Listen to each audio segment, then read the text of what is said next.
Good afternoon, CFM. This is Coach Matt with our Monday workout. Just a reminder on where we're at in the cycle for deadlift, that we have just finished our testing for the other main strength lifts. That would be squatting, pressing, pulling, and whatever other Olympic stuff that we do. And then we offset that by approximately 3 weeks for the deadlift, because we don't want there to be interference between those two.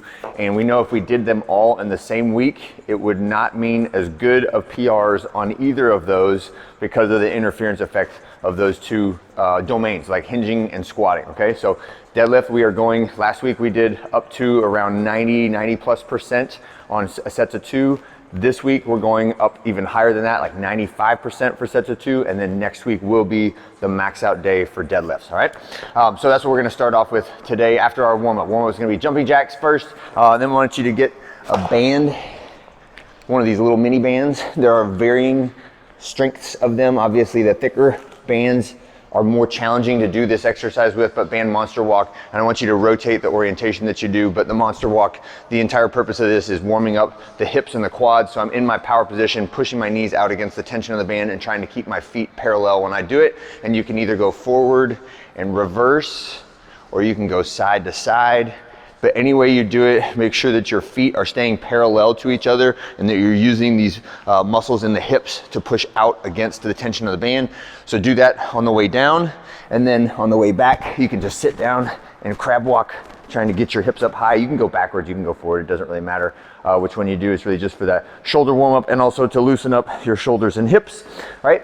Then we're gonna do, take the band off, and half kneeling just means I'm in this bottom of the lunge position, and we're gonna do a windmill. So from this position, my hips will go, my right leg is forward, so my hips will go to the right and my body goes to the left. And I'm trying to kind of diagonally hinge, stretching out the adductor muscles and the groin and the hip flexor on this back leg.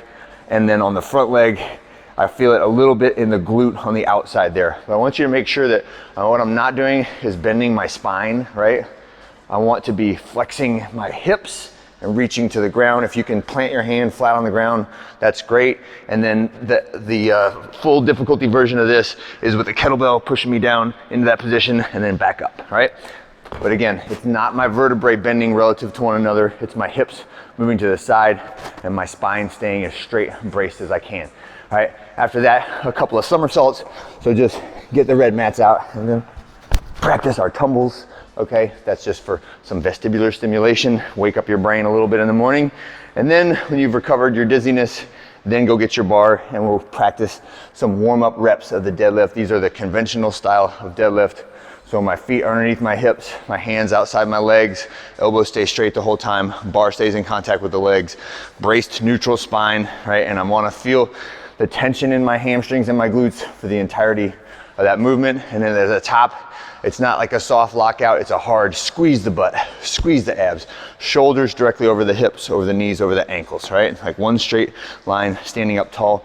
On the deadlift, make sure we do not need to, in fact, it is not desirable to push backwards, shoulders behind the hips at the top, right? It feels like you're doing more work, but all you're doing really is extending your spine a little bit under load, and that's not desirable for spinal mechanics, right? So just stand up tall, squeeze the butt as hard as you can, right? So that's our warm-up. I do have percentages listed in the warm-up of barbell, empty barbell, and then about 30%. And then I would like for you to do probably 2 more warm-up sets in the, say, 45-50, and then 50 to 55% before you hit that first set of 3.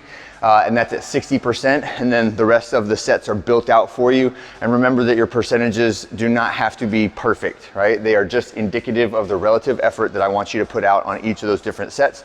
And the final set is a question mark, right? So if the what is it, the 5th set or the next to last set is at 95%, if you hit that and feel great and you want to add a little bit, be my guest, go for it. If you need to go backwards, go back down because you were like topped out at that 95%, that is also appropriate, all right? So listen to your body on the last set, do what's right for you on the last one, okay?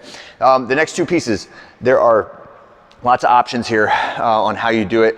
If I would like for everyone to get some sprints in, right? So two pieces here at the end, and my emphasis would be on these 3 15-second sprints on a bike or 3 rounds of 15 max effort pulls on the rower, right? Though either of those are fine. They are supposed to be short. They are supposed to be extremely high intensity, and your heart and your lungs should not even know what happened. You could probably do them with your breath held, right? But these are anaerobic, and that's the point, right? And then you get a huge recovery while your heart rate ramps up, your breathing ramps up, and you feel like awful for a little bit, and then it comes back down, and you should feel fresh again before you do another one. So either way, I want you to do it for calories. But recognize that the calories on the rower, calories on the bike are not comparable, right? Don't compare yourself to someone who did the same thing on the bike if you did it on the rower, okay?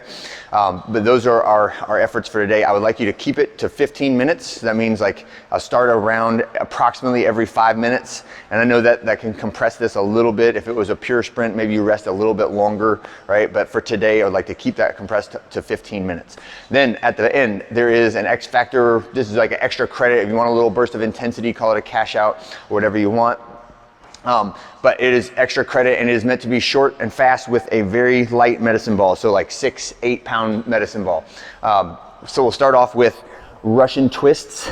And for this one, you can feel free to start this whenever you are ready. So if you finish your 3 bike sprints and everybody else is still working on the sprints, you take your own stopwatch or get the coach to start the red clock and you get going as soon as you want to. But we'll start off with 15 Russian twists. So I'm just tapping the ball on either side of my body, trying to rotate. And I'm really trying to get my elbow to my opposite thigh, right? So I get a good rotation and squeeze of the obliques on that side.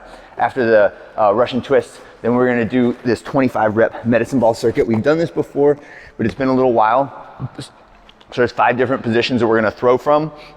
And every time the ball is gonna hit the wall, and I would like for you to try to catch the ball.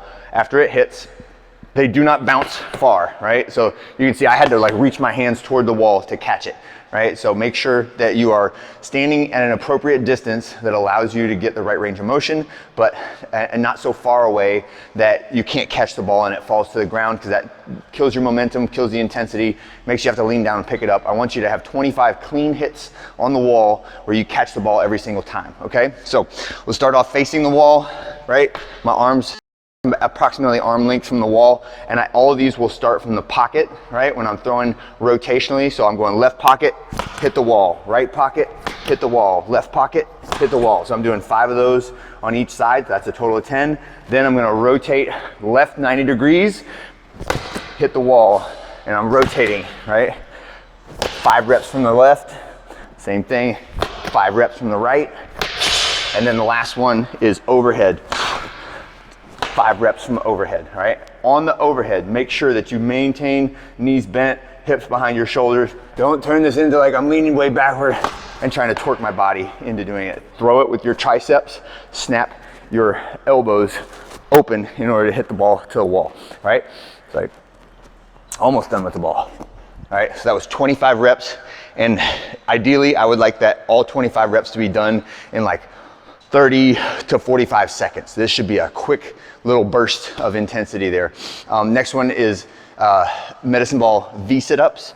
So I'm using my medicine ball and I'm just gonna reach up and touch my toes with it. 10 reps of this one. So it's like a V sit-up. It's just a little bit more challenging because I got a small amount of weight. When I finish that, jumping slam ball. So only 5 reps, but I want you to jump, and then as your feet hit the ground, try to slam it. Jump, slam it, jump, slam it. Okay, so same thing as a slam ball, just with that big punch overhead. Jump as high as you can, right? I'm out of breath just demoing those slowly and talking, right? So this should be a really quick little cash out, excuse me, that gets your heart rate up and gets you a little abdominal work as well, okay? All right, and that's it for this Monday. Have a great one. I'll see you guys on Tuesday.